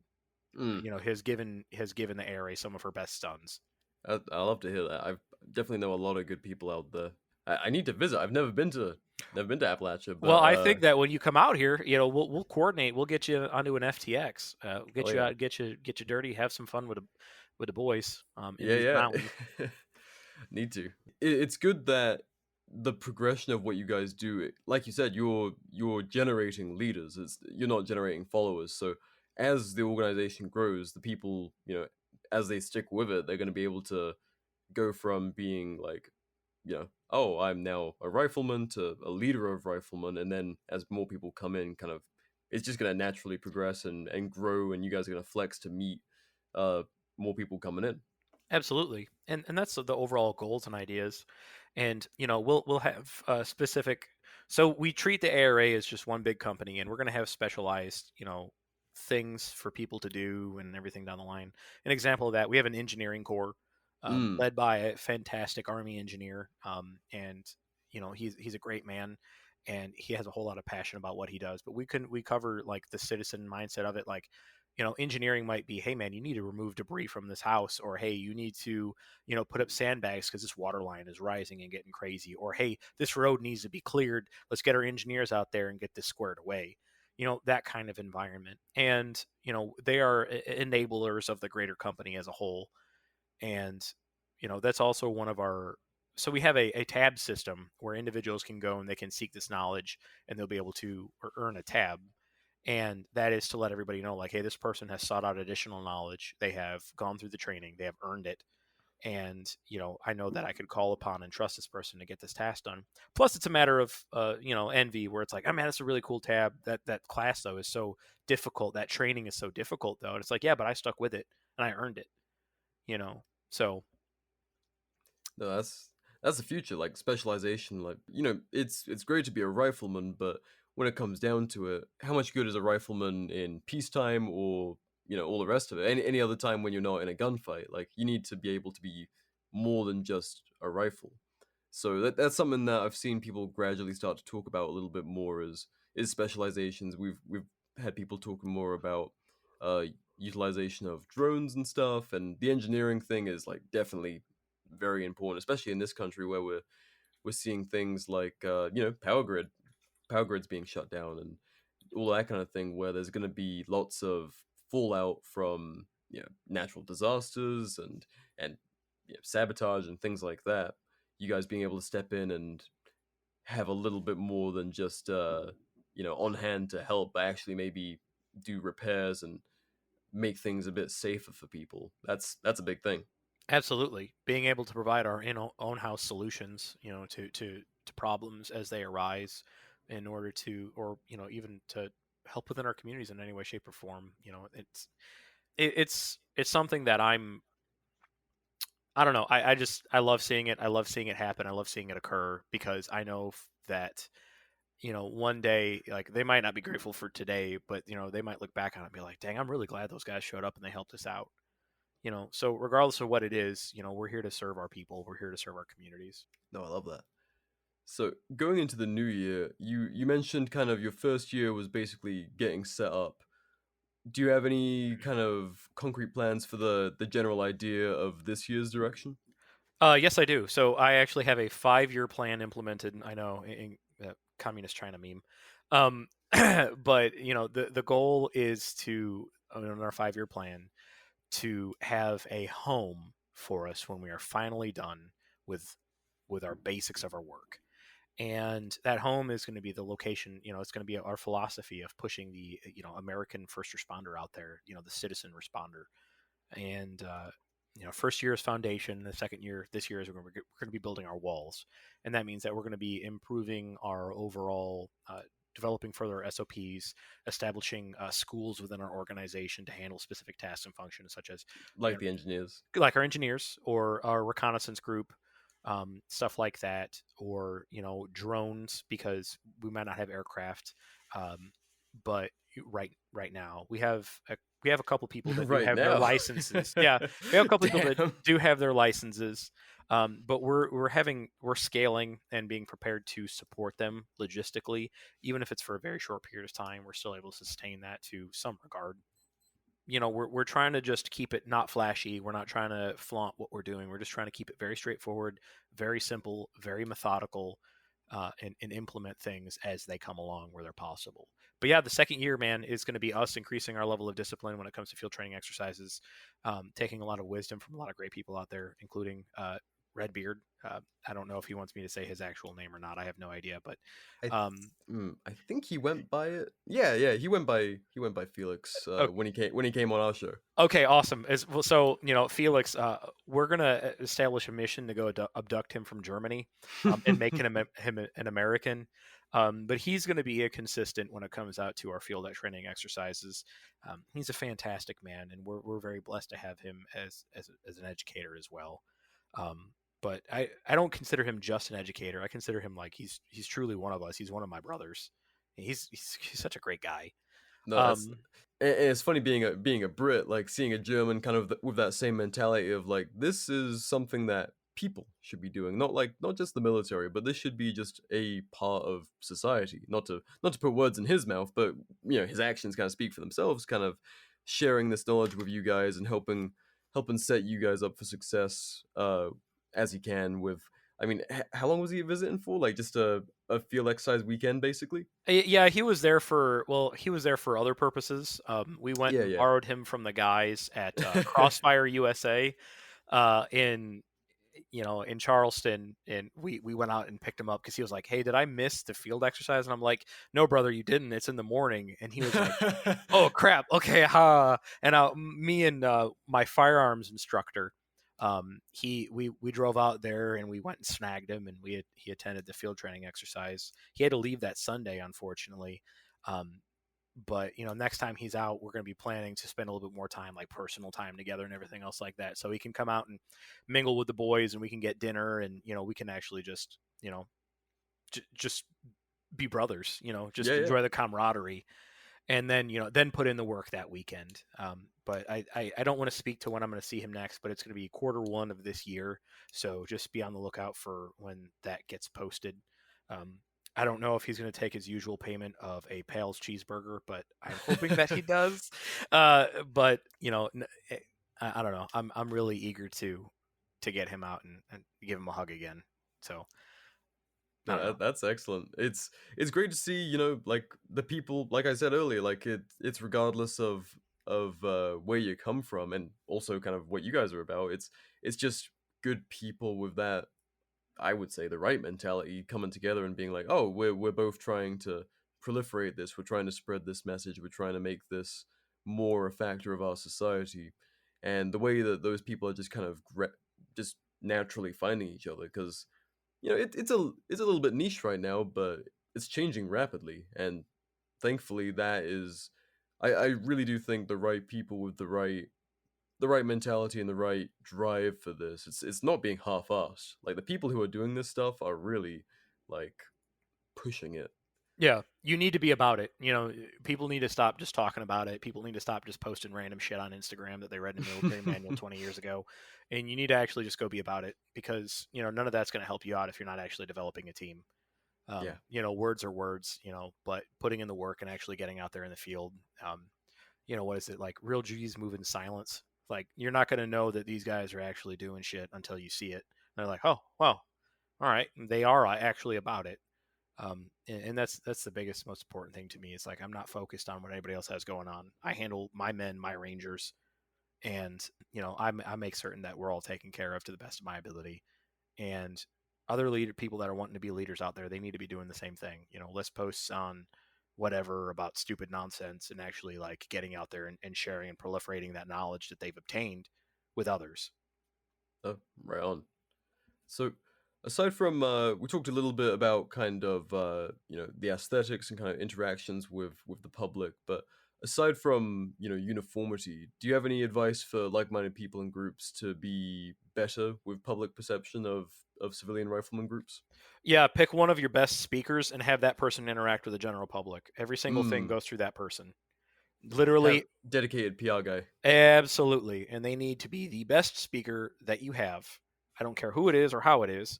It does not have to be the leader over the organization, but it has to be somebody that's like, hey, this dude is really good. I mean, you might have a freaking weatherman come on and join your organization. Congratulations. That's your public face from now on.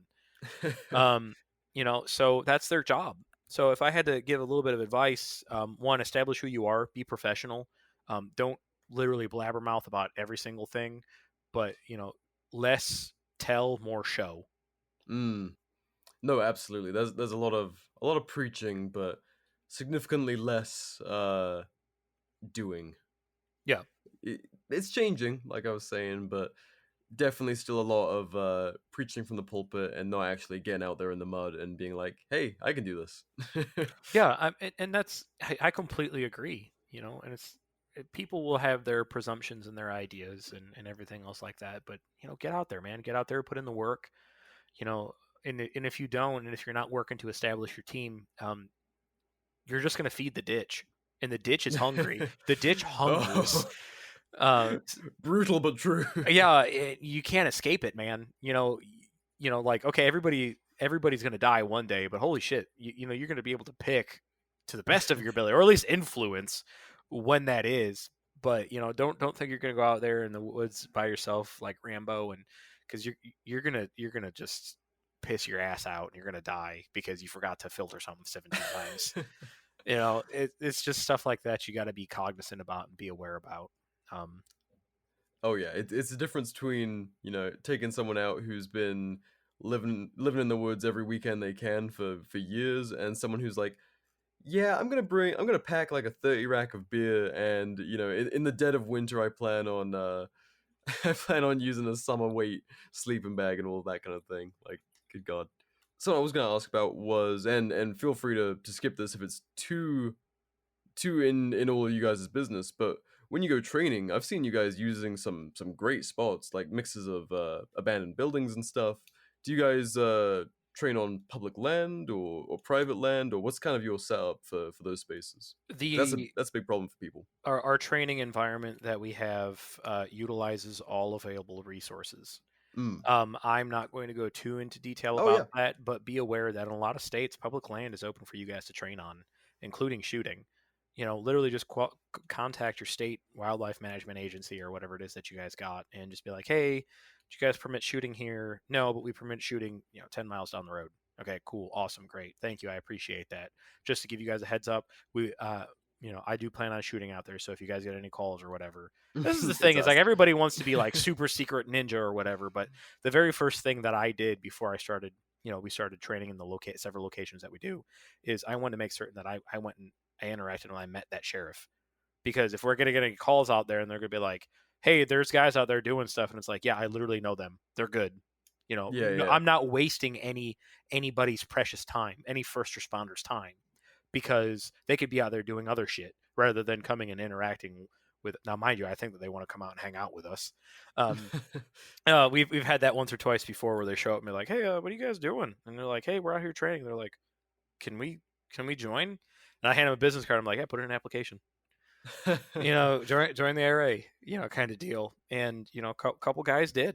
So it's just one of those things that it's like, make certain that you're on good relations, make certain that you're being communicative, and everybody wants to be that super secret squirrel, but that's just not the truth of the world that we live in. Because everybody's a Karen, and everybody will do something and have an opinion and call 911, and you just need to make certain that you're interacting positively with your local elected officials and representatives.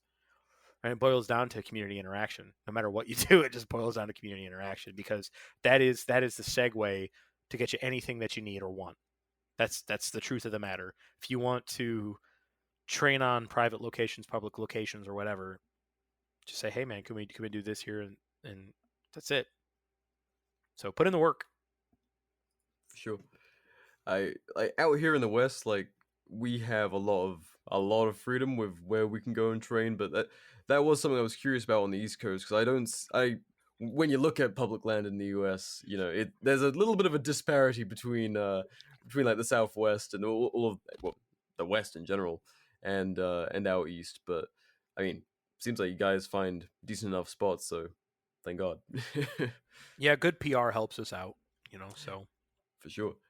So we were talking about a little bit about specializations. Is there have you guys like tiptoed in all of those areas, like drones and all the rest of it yet, or is there anything that you haven't hit yet but is in the future for you that you haven't found like expertise to fulfill yet? We have our fair share of fun, and we are very fortunate to have a lot of skilled and varied personnel. I'm going to be honest, there's nothing that we don't believe that you can teach yourself anything that you want. Yeah. So we don't really believe that it's like, oh, well, we don't have this, that, and the other thing. And it's like, there's a book out there on it. Go read the freaking book. Go take notes and go implement it.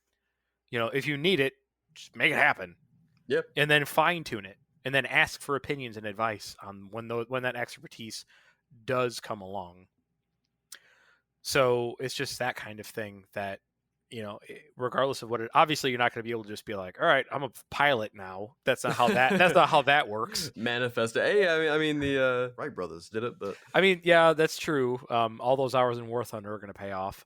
But yeah, so really, we do have a lot of education, a lot of knowledge. There's nothing that I believe that is too critical for us right now.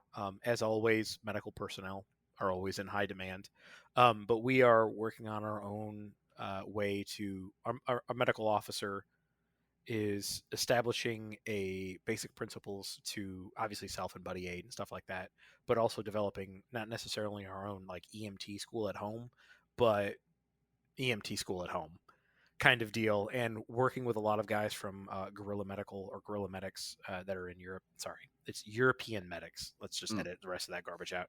Working with the guys from European medics, they have a lot of knowledge that they've put out for free that you can utilize as a base, because I'm not saying they're going to be able to be a field surgeon, but you're going to need to know, how to properly apply this stuff and actually utilize it.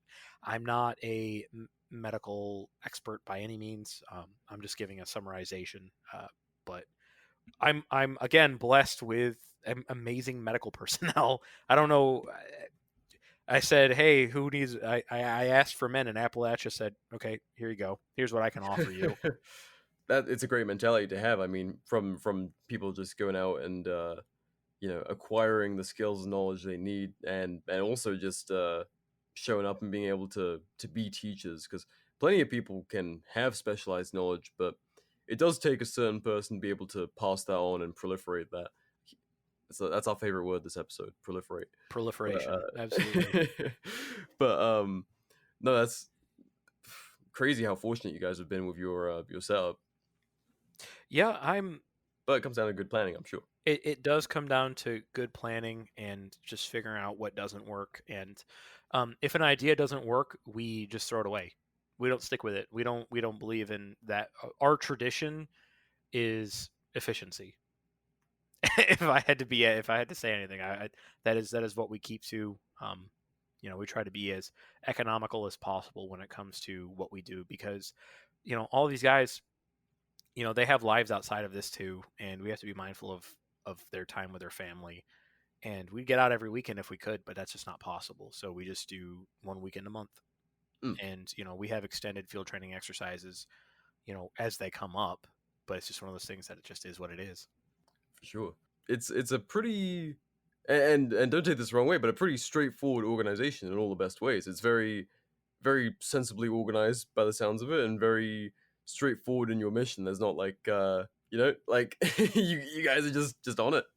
Yeah, we try our best to be, we try to make certain that we are doing our best to make this organized, because our overall goal is to be the template for what other organizations can model themselves after. Because I don't mean to sound so arrogant, but what we're doing, from what I've seen, nobody else in the United States is doing.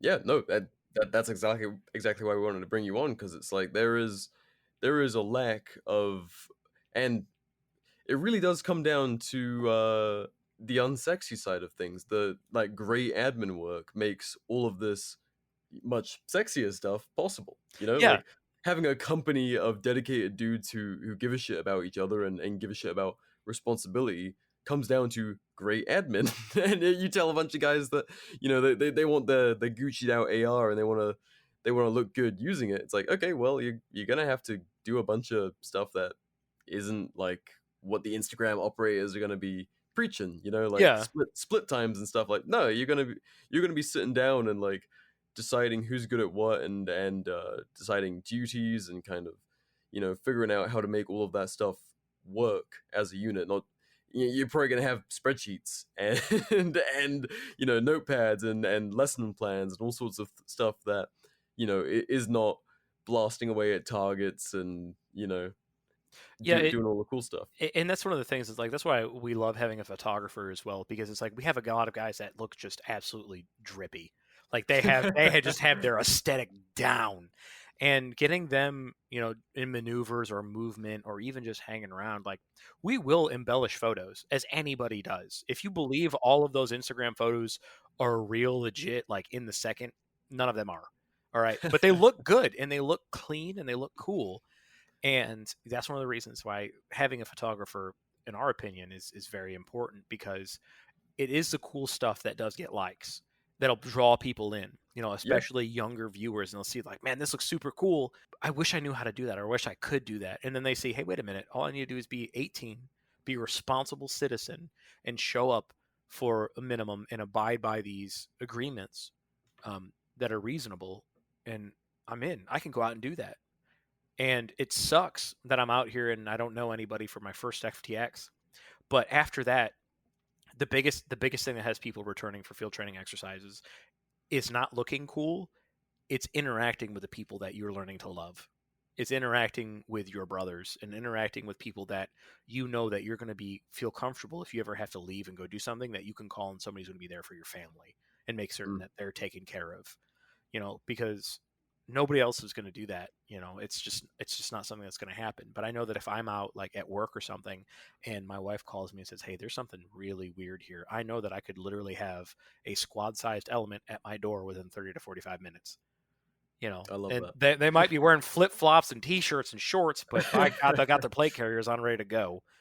And, it's just stuff like that it makes it all worth it, because that you're taking care of what needs to get taken care of, and you're safeguarding your community, you're safeguarding your family. And, all that starts with being mindful and being respectful, and nobody's perfect. And so you're going to mess up here and there. God knows I have, especially within the organization.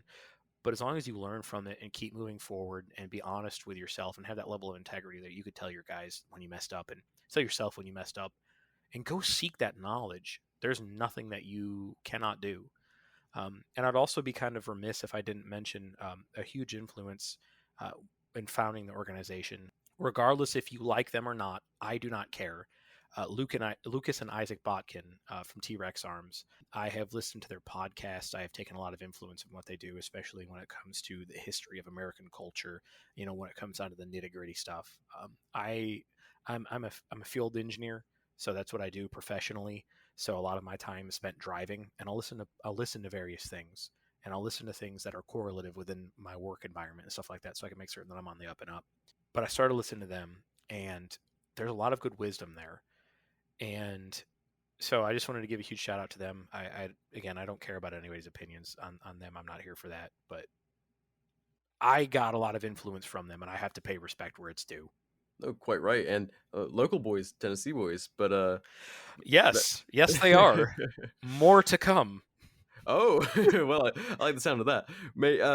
I don't know, something that we like to facilitate on this podcast is, or we've done it a little bit, is bringing, like, we had Mike of Grand Thumb fame on with Isaac, and like they know of each other, they talk and stuff, but to have them here chatting on the show was great. Like, it's something that people don't get to see a lot, and I know that's one of the really beautiful things about this community is it's like there's massive names, there's people who have all sorts of influence, and but getting to hear ideas in long form and sitting people down. I mean, maybe we'll have to bring you guys back with some other friends like Felix or the Botkins or something. But I know there are so many good influences out there who are pushing for betterment, and it's I mean, clearly, look at where we were a few years ago. We were talking about, hey, maybe the T-Rex Arms guys were talking about, hey, maybe you guys should buy a plate carrier, and that was like kind of a really crazy thing to tell civilians just a few years ago. And nowadays it's like, you don't have a plate carrier? Jesus. Like, yeah, what are you doing with your life? Yeah, look into a chest rig too, of course, but yeah, like, you need both for different things. But so that is also, to circle back to that, the civilian word real quick though, is that within the organization, I'm a very big stickler. We in the ARA never use the word civilian. We are citizens. I like that. I mean, I know what you mean. I'm just giving you. Well, here's my thing. I've been thinking about that a lot recently, and I always hesitate when I say civilian or citizen rifleman because I'm an anarchist. So I'm like, citizen still feels crushing to me. Yeah. And I'm like, we're all our own. I'm a citizen of my community that I consent to be part of. Yes. Okay. And that's the conflict. So I've been really juggling back and forth. I still haven't landed on one thing or the other, because civilian to me is kind of, I don't see it as like a point of like less than military. I think of it in like you're not professionally a soldier or a your LEO or whatever it might be, but you are still choosing to have this capability and training that. So, I see it personally as almost a point of pride to be practicing that stuff and to be disciplined about it as a civilian, as non-military, as non-law enforcement and all that. But I do absolutely get the citizen thing.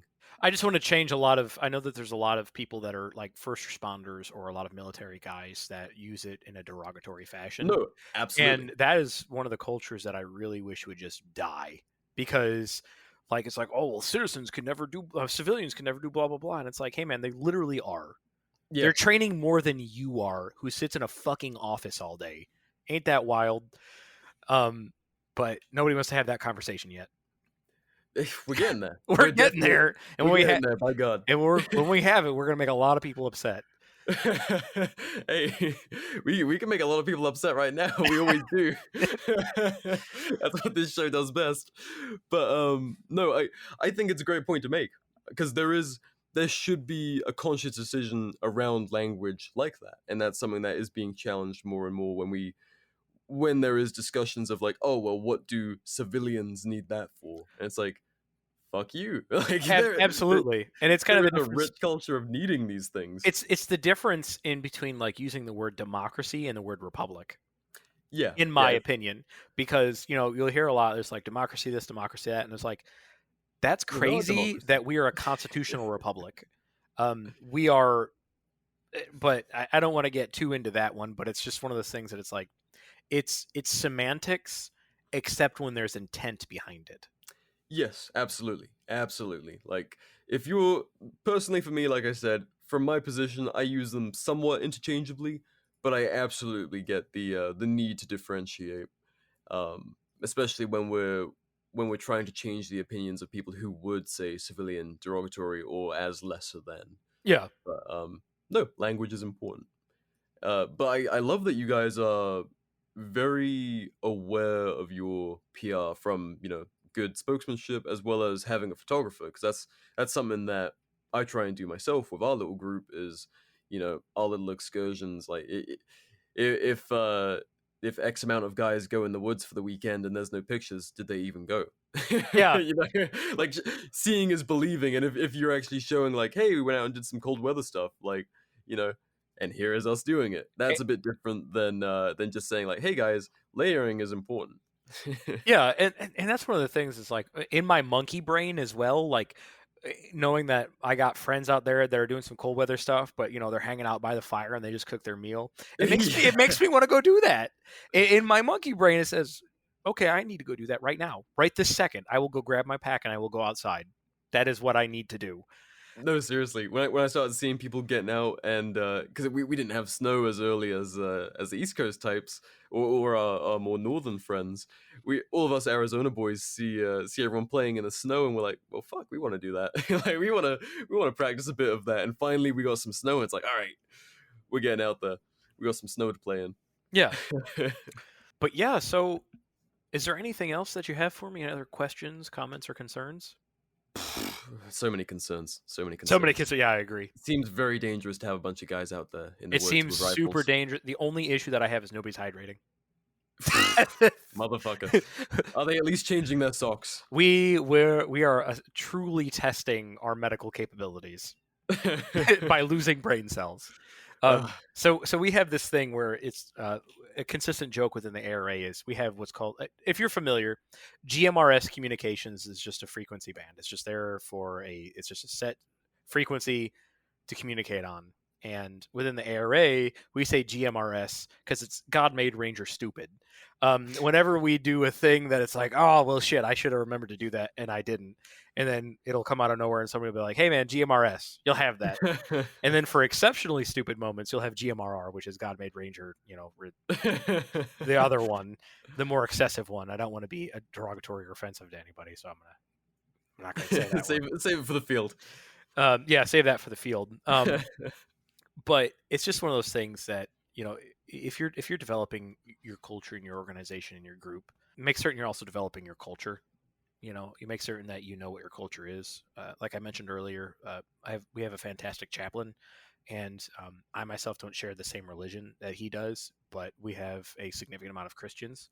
So, I do my best to make certain that they are taken care of. And having a chaplain is one of the first moves that we meant to make certain that the culture of organization was present, but also so men have somebody they can go and talk to confidentially. That is critical.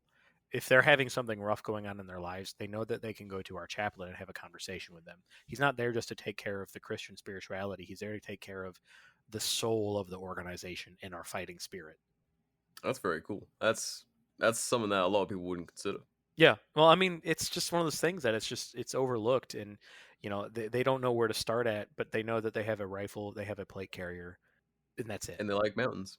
And they like mountains, man. And it's like, okay, I like mountains and machine guns. yeah. And it's like, make certain that you guys aren't overextending yourselves, but make certain that whenever you see something, an opportunity arrives, you're like, hey, I think that'd be a good idea for us to implement this, and try it out. But if it doesn't work, don't stick with it for too long. And most importantly, to anybody that says that you can't be doing something or they have a negative opinion of you that's not really rightfully earned, if you're a shitbag, you're a shitbag. But if it's just Instagram drama, at the end of the day, nobody really cares. And if they do care, they need to go outside and touch some grass, because grown men caring about what grown men are doing on the internet is kind of overplayed. Yeah, let's leave that in 2022. Yeah, absolutely. Let's leave that out in the shed and just delete it point blank range, because that just needs to go.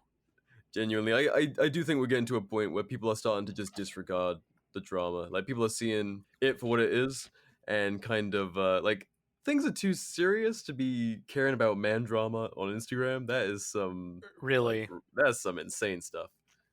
Like, a grown man worrying about what someone said in the comments. He said, she said that, they said that, blah blah blah.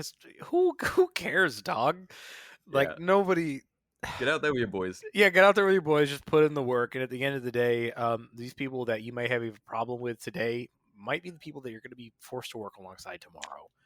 So maintain an open hand, and make certain that you just have the mindset of like, hey man, this is, I'm a constantly changing individual, and I'm allowed to have a dynamic opinion.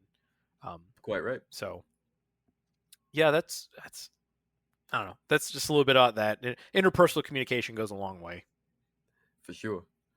Well, we're coming up to 2 hours here, but where can lovely people find you? So we can be found on Instagram under Appalachian Rangers, or we also have a webpage, AppalachianRangers.org. You guys are more than welcome to check us out. A little bit of about us is on there, as well as for those that may request a ranger within Appalachia. Let's say, there's a natural disaster occurring or something else like that that you don't know about, that we don't know about. You say, hey, you got this coming up, and you're able to request us out there. We'll conduct a field investigation. Our intel cadre will develop a packet, and we'll be out there putting in the work. And, for those guys wanting to put in an application, applications usually get processed within 24 hours. So message us on there. And those are the only two locations you can find us at currently, because we kind of keep a low profile. We're more so focused on actually getting out in the field rather than going everywhere on social maintaining Twitter, Instagram, a TikTok. Oh yeah, I would have you guys doing Fortnite dances out in the field. Yeah, oh my gosh. So for those guys that are interested, just come out and put in an application. Worst comes to worst is you say, hey man, this isn't for me, and you just leave. Nobody's forcing you to do anything. But if you come out, you'll get to meet some interesting people, interesting characters. You'll be able to put in a little bit of work, and you'll be able to, you'll develop some unique perspectives on things that are fairly earned, I think, at that point. And you're able to be part of a culture that is constantly shifting and growing and becoming better and truly embracing what our fundamental rights are as human beings. And, that's really all I got. Oh, and you're getting rained on. Every single FTX we get rained on. I don't know what it is. God just hates us. Tennessee a rainy place? Tennessee is, okay, so in the summer it's a jungle. I'm dead serious. Triple canopy jungle. And everybody's like, jungle ops this, jungle ops that. It's like, no. You never think of East Tennessee as that, but holy crap, that is truly that environment. See, as a Brit, I'm averse to rain. I don't want to deal with it. So that sounds, but the East Coast jungle stuff, I I do want to see more green in my life. The desert has robbed me of that. But Well, I recommend coming here in July then, because then in that case you'll get bit.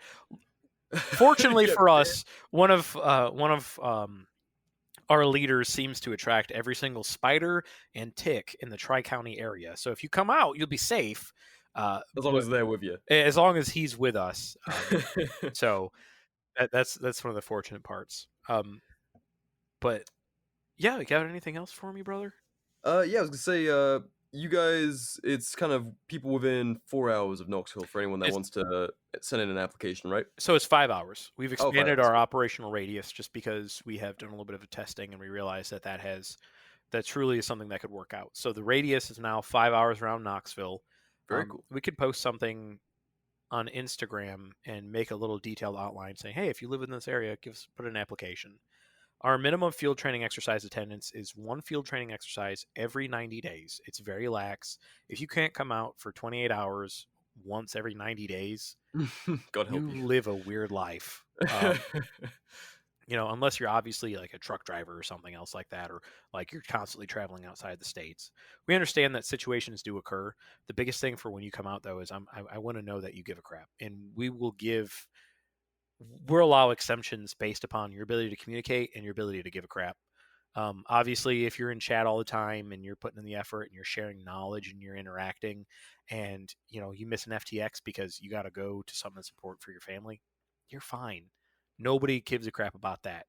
But those guys that are just lurking in the chat, that are not really putting in the work, that are just giving excuses, I'm sorry, man, but we're gonna cut you loose, because why are you here? Why I don't get it. And being in the ARA, and being an Appalachian Ranger, it's something that is you're what it is you're renting it every day, and rent is due every day.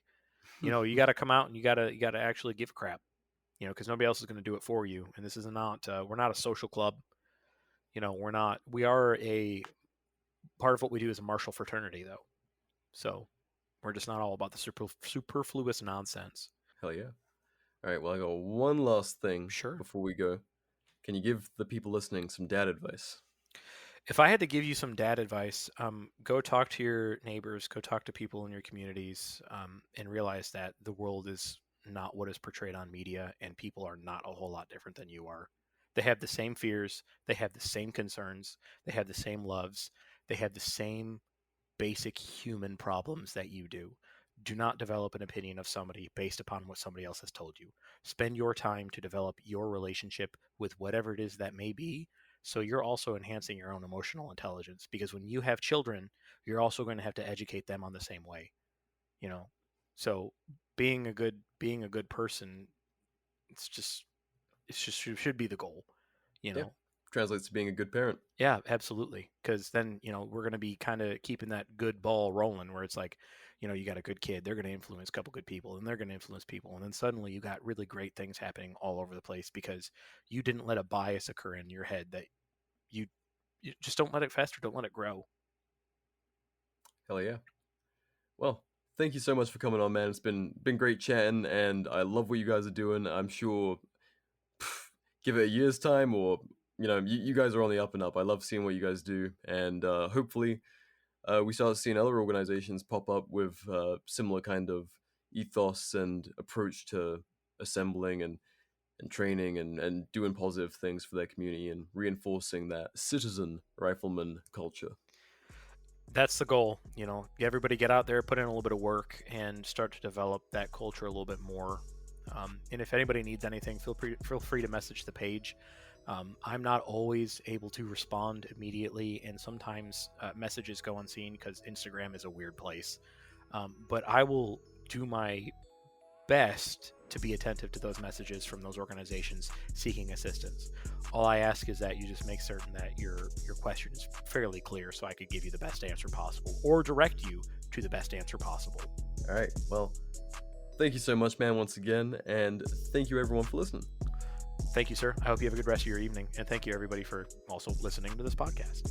Yeah. All right. Okay, bye.